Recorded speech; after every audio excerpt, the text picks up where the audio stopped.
الحمد للہ رب العالمین الصلاۃ والسلام علی رسول الکریم اما بعد فاعوذ باللہ من الشیطان الرجیم بسم اللہ الرحمن الرحیم. دین کی بات ہم نے کی ہے. تھوڑی سی ذرا میں آپ کو ہسٹوریکل پرسپیکٹو بتاؤں ایک چیز کا. اللہ رب العزت نے ہمیں یہ دیش دیا ہے پاکستان, اور اس کی حفاظت بھی اللہ نے ہی کی ہے ہمیشہ آج تک. کچھ ایونٹس ایسے ہیں جو مجھے اور آپ کو نہیں پتہ چیزوں کا, ان کا اگر بیک گراؤنڈ دیکھیں تو تھوڑا سا میں آپ کو اس بیک گراؤنڈ کا بتاؤں کہ جب پاکستان پہ حملہ کرنے کی کوشش کی گئی اس کے نیوکلیئر ایسٹس کو تباہ کرنے کی, ابھی ایران پہ جیسے بھی کوشش, تو بیسکلی 1981 میں یہ اسرائیلی ایئر فورس ہے, اس نے یہ پلان کیا کہ ہم عراق کا نیوکلیئر ریئیکٹر اڑائیں گے, اور آپریشن کا نام تھا اوسی راک. یعنی کہ اوسی راک آپریشن کے تھرو انہوں نے کامیابی سے 6 F-16 F-16 کو اڑایا, اور جارڈن اور سعودی عرب کی اسپیس کو یوز کر کے انفارچونیٹلی عراق کو جو اس کا نیوکلیئر ریئیکٹر تھا اس پہ حملہ کیا, جس کی وجہ سے بہت تباہی ہوئی, اور عراق پھر couldn't make a nuclear weapon because اسرائیل کا پرابلم یہ ہے کہ اسرائیل یہ سمجھتا ہے کہ کوئی بھی مسلمان ملک یہ حق نہیں رکھتا کہ وہ نیوکلیئر بام بنائے. یہ اس کی دادا گیری کا کہہ لیں یا اس کی اپنے سوچ کہہ لیں, اور دوسری وہ جوئش تھنکنگ اور اس میں زائنزم آگے آ جاتا ہے, جو مطلب کہ صرف انہی کا حق ہے کیونکہ they are the blessed once.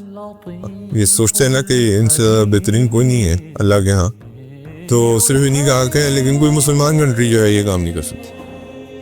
تو اس وقت جو ہے ظاہری بات ہے ٹیکنالوجی بھی تھوڑی آج کل کی طرح تو نہیں تھی. We are talking about 45 years back.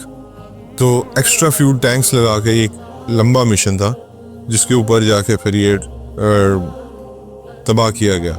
اب اس کو دیکھ کے انڈیا نے یہ سوچا کہ اگر انڈیا ہمیشہ نہ یہ سوچتا ہے بیچارہ کہ ہم اسرائیل کی سنت کے طریقے سے نا پاکستان کو بھی قابو کر لیں گے, لیکن ان کو ہمیشہ اللہ کے حکم سے منہ کھانی پڑتی ہے. 71 کی وار کے بعد جو انفارچونیٹلی ہمارے یہاں ایک بلیک ایئر رہا, اس کے بعد پرائم منسٹر جو بھٹو ہے اس نے فیصلہ کیا کہ Pakistan has to be a nuclear state. Pakistan has to be a nuclear state. دشمن کے خلاف اگر ہمیں کوئی ڈیٹرنس چیز پرووائڈ کر سکتی ہے اللہ کی مدد کے بعد, کنونشنل وارفیئر میں ہم آؤٹ میچڈ ہیں شاید, تو وہ شاید نیوکلیئر ڈیٹرنس ہے. تو بھٹو نے فیصلہ کر لیا تھا کہ پاکستان کو نیوکلیئر ویپن بنانا ہے, جو مرضی ہو جائے واٹ کم میں. اور اس میں آپ کو بڑی مشہور اسٹیٹمنٹ ہے اس کی کہ گھاس کھا لیں گے لیکن یہ نیوکلیئر بم بنے گا. تو انڈینز نے 74 میں پوکھران میں ایک حملہ نیوکلیئر ٹیسٹ بھی کر لیا ہوا تھا, جو اور زیادہ پاکستان کو سوچنے میں مجبور کر رہا تھا کہ ہم کیا کریں, ہم اپنی پروٹیکشن, کیونکہ ہم they are not only a conventional force to reckon with, they are also a nuclear force to reckon with. تو Pakistan made its plan very clear. اور یہ 50s سے یہ نیوکلیئر جو ہے یہ پلان سٹارٹ ہو گیا تھا, لیکن بھٹو صاحب نے اس کو پھر بہت سیریسلی انیشیٹ کیا, اور اللہ تعالیٰ ان کو اس کا اجر عظیم تھے.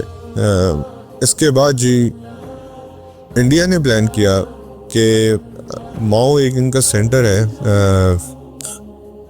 وہاں پہ ان کا لیفٹیننٹ جنرل سندر جی نام تھا اس کا, اس نے یہ پلان کیا کہ ہم پاکستان کے اوپر اسی طرح کا ایک اسالٹ کریں گے جس طرح اسرائیل نے کیا. یہ انڈین کامبیٹ اسکول ہے ماؤ میں. تو انڈیا اسرائیل نے انفارمیشن شیئرنگ بھی کی, اور 1984 میں they decided to attack Pakistan's nuclear facility. اچھا, اس سے پہلے ایک اور بات میں بتانا بھول گیا جو سب سے بڑی بات تھی, اور وہ یہ ہے کہ ڈاکٹر صاحب جو ہیں ڈاکٹر عبدالقدیر خان رحمہ اللہ, ان کی سروسز کیا تھیں؟ ان کی سروسز یہ تھیں کہ پاکستان کے پاس یورینیم اور پلوٹونیم آپ کو بیسکلی چاہیے نیوکلیر بام بنانے کے لیے, لیکن اس کے لیے یورینیم کی انرچمنٹ ہونا ضروری ہے. انرچمنٹ اگر 90% تک نہیں ہوگی تو اس وقت تک ایٹم بام نہیں بنے گا. تو ڈاکٹر قدیر لیفٹ آل ہز جو بھی سروسز تھی وہ ہالینڈ میں تھے, کیم ٹو پاکستان, ہم نے ملک کو سرو کرنے آئے. اور اس یورینیم کی انرچمنٹ میں سب سے بڑا کردار اگر ہے تو وہ ڈاکٹر ایکیو خان کا ہے.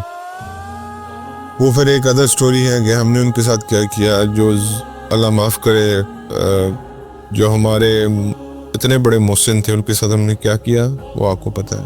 1984 میں انہوں نے ڈیسائیڈ کیا کہ انڈین جیگوارز جو ہیں, یہ اس وقت ان کے پلینز سے جیگوارز, یہ لو فلائٹ لیں گے ہلز کے اوپر سے اور دے ول کم اینڈ ڈسٹروائے گاؤٹا. تو آپریشن گاؤٹا اس کا نام رکھا گیا, وچ الحمدللہ نیور ہیپن. اندرا گاندھی نے اس کے اوپر اپنی اسٹیمپ بھی کر دی کہ ٹھیک ہے go ahead with this operation. Israel نے آفر کی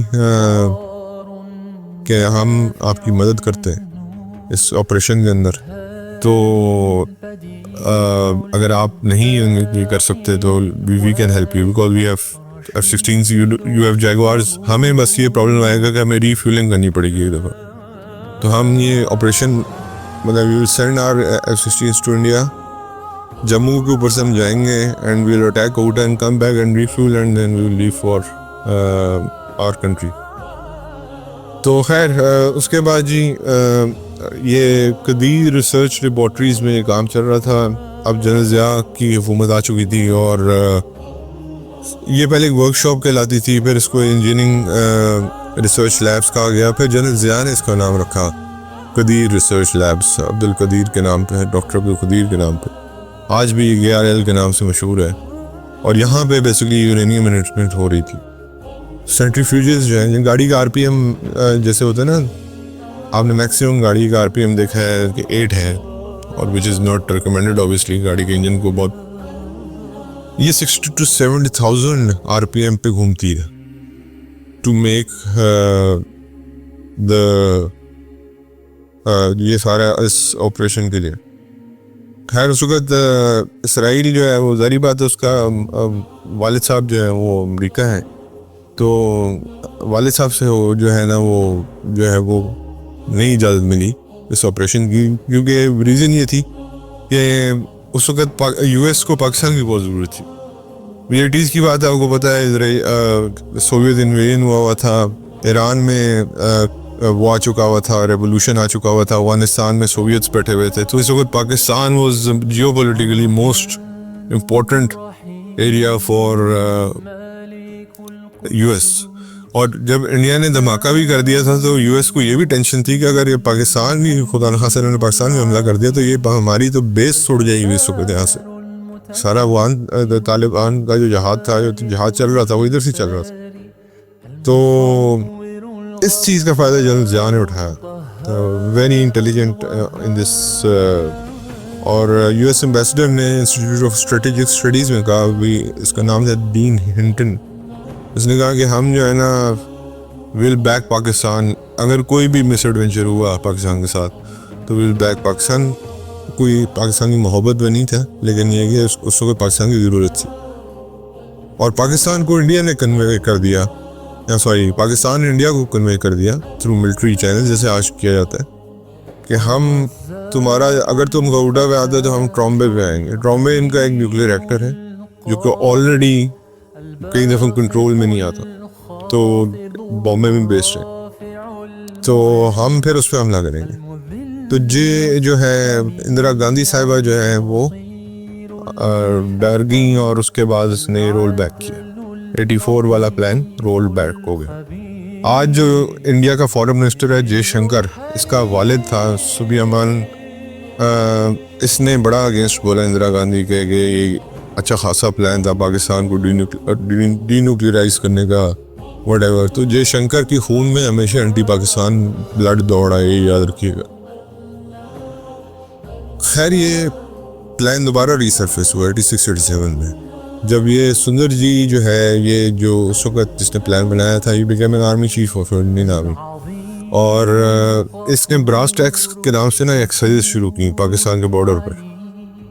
اور اصل میں ان ایکسرسائز کے پیچھے مقصد یہ تھا کہ کوٹا کو اڑا دیا جائے. تو اس کے اندر کرکٹ ڈپلومیسی جس کو ہم کہتے ہیں. پھر جب ضیاء went to India, اس کو کہتا کہ Rajiv Gandhi he didn't want to receive him even. جب بتایا گیا کہ اب آپ کو جانا پڑے گا, ہیڈ آف دا اسٹیٹ ہے, تو ضیاء واز ویری اوپن کہ بھائی we have achieved our goal. Cricket کا میچ دیکھتے ہوئے یہ بات کی انہوں نے, ضیاء نے, کہ ٹھیک ہے تمہاری فوجیں کھڑی ہیں میرے سردوں پہ, آ جاؤ, بٹ پھر face the consequences yourself. اور پھر لوگ ضیاء اور راجیو کو بھول جائیں گے, اور ہلاکو خان اور چنگیز خان کو بھول جائیں گے, اور ضیاء اور راجیو کو یاد رکھیں گے. These are his words. تو راجیو گاندھی جو ہے اس کے ماتھے پہ پسینے آ گئے, اور اینڈ میں سندر جی کو پیچھے ہاتھ پھرتے ہوئے, آرمی چیف ہوتا ہے نا جنرل ضیاء, اپنے کاؤنٹر پارٹ کے پیچھے ہاتھ پھرتے ہوئے کہا کہ come on, I am waiting, your tanks are running through 200 kilometers in near Rahim Yar Khan. I'm waiting when your tanks enter Pakistan. تو سندر جی اپنی بک میں بعد میں لکھتا ہے کہ جب جنرل ضیاء نے مجھے تھریٹ دیا تو یہ اتنا سویر تھریٹ تھا کہ ان کا فیس جو ہے وہ ایک انسان کا نہیں لگ رہا تھا. It was less like stone face آدمی جو ہے وہ تھریٹ دے رہا ہے. جنرل ضیاء نے اس چیز سے آگے پوچھا کہ اگر یہ حملہ کرتے ہیں تو کتنی دیر لگے گی ان کو حملہ کرنے میں؟ انہوں نے کہا 3 منٹ, اور ہماری ایئر ڈیفینسز کو ریپیل کرنے میں 8 منٹ لگیں گے, 5 منٹ کا ڈفرینس ہے.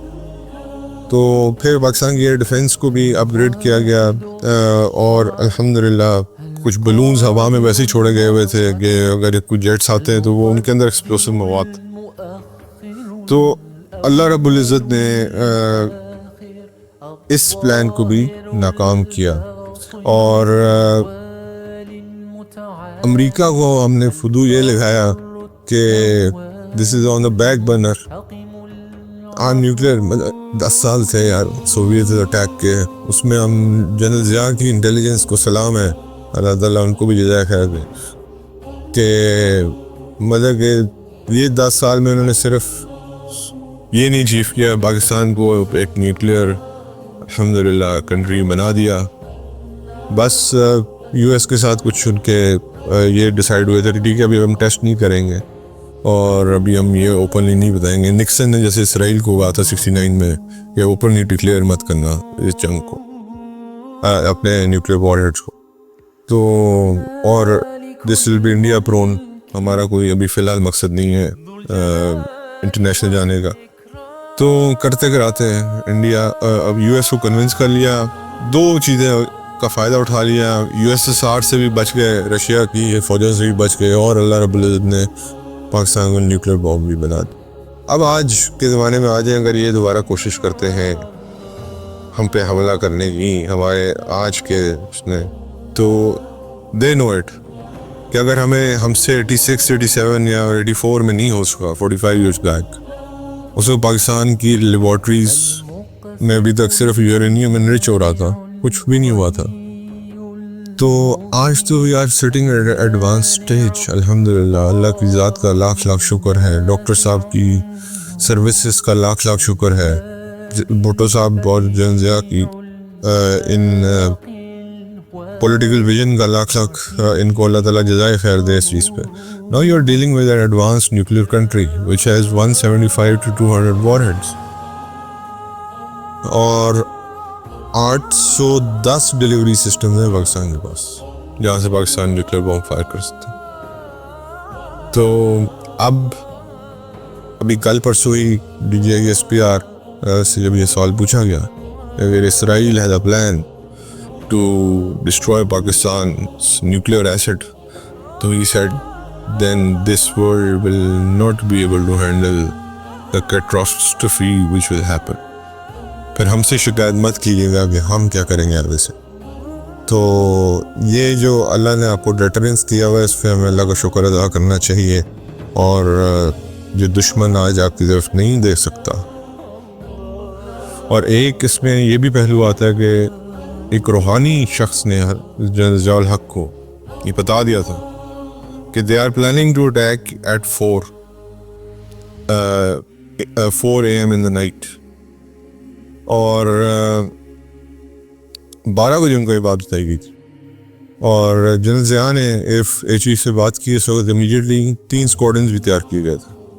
ایک اسکواڈن کا کام کیا تھا, اسرائیل کے جو حملہ اس کو ڈیفینڈ کرنا. ایک اسکواڈن کا کام تھا کہ آپ نے جانا ہے اسرائیل کا جو نیوکلیر فیسلٹی اس کو ڈسٹرائے کرنا ہے. لیکن یہ فضائی مشن تھا کیونکہ پاکستان کے واسطے سے ریفیولنگ کا کوئی چانس نہیں تھا لمبا. تو اس پہ 10 لوگوں نے 4 لوگ چاہیے تھے بیسکلی, تو 10 لوگوں نے والنٹیئر کیا. پھر ان کے اوپر وہ ڈالی گئی, قرآن نازل کی گئی, تو 4 لوگوں کا نام نکلا. فضائی مشن تھا, مطلب they will never return, بس یہ وہ اڑانا تھا. اور اس کے بعد انڈیا کا جو ٹرامبے ہے اس کو اڑانا تھا. تو دی 3 اسکواڈنز ریڈی. اور پھر جب امریکن سیٹلائٹس نے دیکھا تو امریکن سیٹلائٹس ان کو وارن کے, تو ان کی ہمت نہیں ہوئی. اللہ تعالیٰ کا شکر ہے, اللہ تعالیٰ آج بھی اس چیز سے پاکستان کو محفوظ رکھا ہوا ہے, اور اللہ نے انشاءاللہ رکھیں گے. حضرت ابو درداء رضی اللہ تعالیٰ عنہ فرماتے ہیں کہ جب تمہیں 2 میں سے ایک ملک اختیار کرنے پر مجبور کیا جائے تو ارمینیا کو منتخب مت کرنا, کیونکہ وہاں ایک قطع زمین ایسا ہے کہ جہاں پر اللہ کا عذاب نازل ہوتا ہے. ارمینیا ویسے بھی آپ کو پتہ ہے کہ آج کل آذربائیجان کے ساتھ لڑائی کے اندر ابھی ہارا ہے, تو ویسے بھی ایک دشمن ملک. آپ دیکھیں کہ کب کی پریڈکشن ہے اس بارے میں. حضرت عبداللہ بن عباس رضی اللہ تعالیٰ عنہما فرماتے ہیں کہ دجال کی کچھ مشہور نشانیاں ہیں. جب چشمے برباد ہو جائیں گے, دریا خشک ہو جائیں گے, پھول مر جائیں گے, مذہج اور حمدان عراق سے نکل جائیں گے اور کنسرین میں چلے جائیں گے, تو تم دجال کا انتظار کرو, وہ کسی بھی صبح یا شام ظاہر ہو جائے گا. حضرت ابو سعید خدری رضی اللہ تعالیٰ عنہ فرماتے ہیں کہ نبی کریم صلی اللہ علیہ وسلم نے ارشاد فرمایا, یاجوج ماجوج کے خروج کے بعد بھی بیت اللہ کا حج اور عمرہ ہوتا رہے گا, کیونکہ ہو سکتا ہے کہ ان کے بعد حج اور عمرہ ہو اور پھر کسی موقع پہ حج ختم ہو جائے. اور یہ پھر آگے حضرت ابو سعید خدری رضی اللہ تعالیٰ عنہ فرماتے ہیں کہ نبی کریم صلی اللہ علیہ وسلم نے ارشاد فرمایا, قیامت سے پہلے بیت اللہ کا حج ختم ہو جائے. حضرت عمر بن خطاب رضی اللہ تعالیٰ عنہ فرماتے ہیں کہ رسول اللہ صلی اللہ علیہ وسلم نے ارشاد فرمایا, قیامت تک میری امت کا ایک گروہ حق پر قائم رہے گا جو جہاد کرتا رہے گا. حضرت جابر بن سمرہ رضی اللہ تعالیٰ عنہ فرماتے ہیں رسول اللہ صلی اللہ علیہ وسلم نے ارشاد فرمایا, یہ دین مسلسل قائم رہے گا, مسلمان اس پر جہاد کرتے رہیں گے حتیٰ کہ قیامت قائم ہو جائے گی. حضرت سبحان رضی اللہ تعالیٰ عنہ فرماتے ہیں کہ رسول اللہ صلی اللہ علیہ وسلم کا ارشاد ہے کہ میری امت پر اس وقت تک قیامت قائم نہیں ہوگی حتیٰ کہ اس کے کئی قبیلے مشرکین سے جا ملیں اور کئی قبیلے بتوں کی عبادت بھی کریں گے. اللہ تعالیٰ معاف فرمائے. حضرت ابو ہریرہ رضی اللہ تعالیٰ عنہ فرماتے ہیں کہ رسول اللہ صلی اللہ علیہ وسلم نے فرمایا, مدینہ جس حالت میں پہلے تھا اس سے بھی اچھی حالت میں چھوڑا جائے گا, اس کو پرندے اور درندے کھائیں گے. حضرت حذیفہ رضی اللہ تعالیٰ عنہ فرماتے ہیں, تم میں ایک زمانہ آئے گا کہ وہی نجات یافتہ ہوگا جو اس طرح دعا مانگے جیسے کوئی غرق ہونے والا مانگتا ہے, یعنی کہ اتنی ڈسپریشن سے دعا مانگے. حضرت سعد بن ابی وقاص رضی اللہ تعالیٰ عنہ فرماتے ہیں کہ رسول اللہ صلی اللہ علیہ وسلم نے ارشاد فرمایا, مجھے میرے رب کی بارگاہ میں ایسا عاجز ہرگز نہیں کیا جائے گا کہ میری امت آدھا دن تک پریشان رہے. آپ صلی اللہ علیہ وسلم سے پوچھا گیا, حضور صلی اللہ علیہ وسلم آدھا دن کی مقدار کتنی ہوگی؟ آپ صلی اللہ علیہ وسلم نے فرمایا 500 سال. حضرت ابو صوبلہ رضی اللہ تعالیٰ عنہ خشنی رضی اللہ تعالیٰ عنہ فرماتے ہیں کہ رسول اللہ صلی اللہ علیہ وسلم نے ارشاد فرمایا, اللہ تعالیٰ اس امت کو آدھے دن سے زیادہ دیر تک عاجز نہیں رکھے گا, وہی 500 سال تک. 500 سال بھی کہنے کو ہے, ہم سے 10 سال کی زندگی میں گزاری جاتی ہے. حضرت حذیفہ رضی اللہ تعالیٰ عنہ فرماتے ہیں کہ فتنے میں وقفہ ہوگا اور ٹھہراؤ ہوگا, جو کوئی اس وقفے میں مر سکے اس کے لیے مرنا بہتر ہے, یعنی کہ ایسے فتنے ہیں. حضرت تمیم الداری رضی اللہ تعالیٰ عنہ فرماتے ہیں کہ رسول اللہ صلی اللہ علیہ وسلم نے ارشاد فرمایا, یہ دین کا معاملہ رات اور دن کے مقام تک جا پہنچے گا اور اللہ تعالیٰ ہر کچے پکے مقام میں اسلام داخل فرمائے گا, عزت والے کی عزت کے ساتھ اور ذلیل کی ذلت کے ساتھ. اس کو اللہ تعالیٰ کی عزت کے ساتھ اسلام میں عزت ملے گی اور کفر میں ذلت ملے گی. حضرت ابو قتادہ رضی اللہ تعالیٰ عنہ فرماتے ہیں کہ نبی کریم صلی اللہ علیہ وسلم نے ارشاد فرمایا, قیامت کے بعض بعض نشانیاں 2 سالوں کے بعد ہی رونما ہونا شروع ہو جائیں گی۔ حضور اٹ سیلف ان کا مبعوث ہونا بھی ایک نشانی ہے، ان کا مثال بھی ایک نشانی ہے۔ حضرت عمر بن خطاب رضی اللہ تعالیٰ عنہ فرماتے ہیں رب کعبہ کی قسم میں جانتا ہوں کہ عرب والے کب ہلاک ہوں گے، اس وقت جب ان کے امور کا والی ایسا شخص بن جائے گا جس کو رسول اللہ صلی اللہ علیہ وسلم کی صحبت میسر نہیں آئے گی اور وہ جاہلیت کے امور سے بچے گا نہیں۔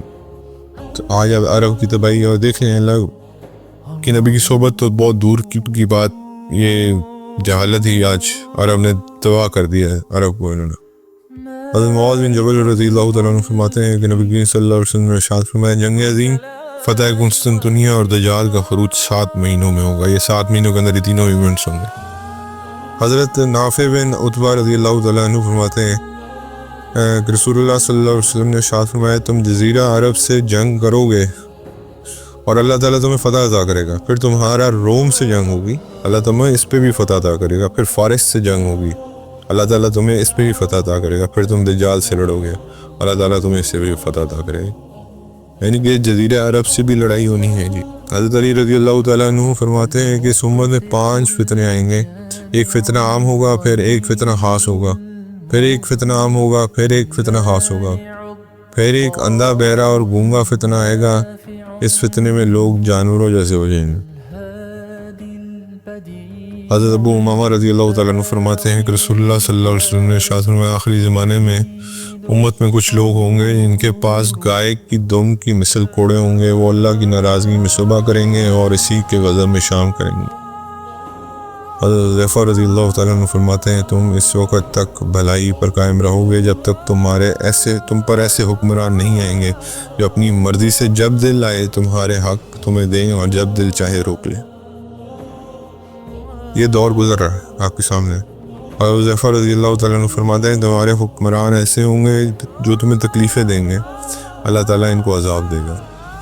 حضرت عبداللہ بن عمر رضی اللہ تعالیٰ عنہ فرماتے ہیں کہ رسول اللہ صلی اللہ علیہ وسلم نے ارشاد فرمایا اس وقت تک قیامت نہیں آئے گی جب تک اللہ تعالیٰ کی زمین والوں سے اپنی شرط پوری نہ کروا لے گا۔ چیخنے چلانے والے لوگ باقی بچ جائیں گے، نیکی نہیں جانتے ہوں گے اور گناہ کو گناہ نہیں سمجھتے ہوں گے۔ ابو حمید فرماتے ہیں کہ حضرت ابو ہریرہ رضی اللہ تعالیٰ عنہ رسول اللہ صلی اللہ علیہ وسلم کا ارشاد نقل فرماتے ہیں تمہاری صفائی ہوگی جیسا کھجور کو شراب کشید کرنے والے برتن سے بچایا جاتا ہے، تم سے اچھے لوگ چلے جائیں گے اور شریر لوگ رہ جائیں گے۔ اس وقت اگر تم مر سکو تم مر جانا۔ حضرت عبداللہ بن عمر رضی اللہ تعالیٰ عنہما فرماتے ہیں رسول اللہ صلی اللہ علیہ وسلم نے ارشاد فرمایا میری امت میں خسف یعنی زمین میں دھنسنا بھی ہوگا، مسخ چہرے بگڑنا بھی ہوں گے اور قذف پتھر برسنا بھی ہوگا۔ حضرت معاذ بن انس رضی اللہ تعالیٰ عنہ فرماتے ہیں کہ رسول اللہ صلی اللہ علیہ وسلم نے ارشاد فرمایا یہ امت اس وقت تک شریعت پر قائم رہے گی جب تک ان میں 3 چیزیں ظاہر نہ ہو جائیں، جب تک ان سے علم نہ اٹھ جائے، جب تک ان کی خبیث لوگوں کی کثرت نہ ہو جائے، جب تک ان کی سکارون ظاہر نہ ہو جائے۔ سکارون کچھ ایسے لوگ ہیں جو بدبخت ہیں، وہ اس کے بارے میں آگے لمبی حدیث ہے، میں ڈیٹیل میں انشاءاللہ بعد میں آپ کو بتاؤں ہوں۔ حضرت ابو ہریرہ رضی اللہ تعالیٰ عنہ فرماتے ہیں رسول اللہ صلی اللہ علیہ وسلم نے فرمایا قیامت اس وقت تک نہیں آئے گی حتیٰ کہ عرض حجاز سے ایک آگ نمودار ہوگی، اس سے بصرہ کے اونٹوں کی گردنیں روشن ہو جائیں گی۔ یہ واقعہ گزر چکا ہے، ویسے یہ میں آپ کو بتا دوں 80s 90s میں حج کے دوران یہ واقعہ ہوا۔ حضرت عبداللہ بن عمر رضی اللہ تعالیٰ عنہما فرماتے ہیں لوگوں پر ایک زمانہ آئے گا لوگ مسجدوں میں جمع ہوں گے لیکن ان میں سے ایک بھی صاحب ایمان نہیں ہوگا۔ مسجدوں میں تو جائیں گے لیکن ایمان نہیں ہوگا۔ حضرت ابو امامہ رضی اللہ تعالیٰ عنہ فرماتے ہیں کہ رسول اللہ صلی اللہ علیہ وسلم نے ارشاد فرمایا ہر معاملہ سخت سے سخت ہی ہوتا ہے جائے گا، مال بڑھتا جائے گا اور قیامت شریر ترین لوگوں پہ قائم ہوگی۔ حضرت انس بن مالک رضی اللہ تعالیٰ عنہ فرماتے ہیں کہ رسول اللہ صلی اللہ علیہ وسلم نے ارشاد فرمایا قیامت سے پہلے تاریک رات کے اندھیرے کی مانند فتنے ہوں گے، ان میں بندہ صبح کو مومن ہوگا شام کو کافر ہو چکا ہوگا اور شام کو مومن ہوگا صبح کو کافر ہو جائے گا۔ لوگ دنیا کو تھوڑی سی دولت کے بدلے اپنے دین بیچ دیں گے۔ بہت شکریہ یار، جزاک اللہ۔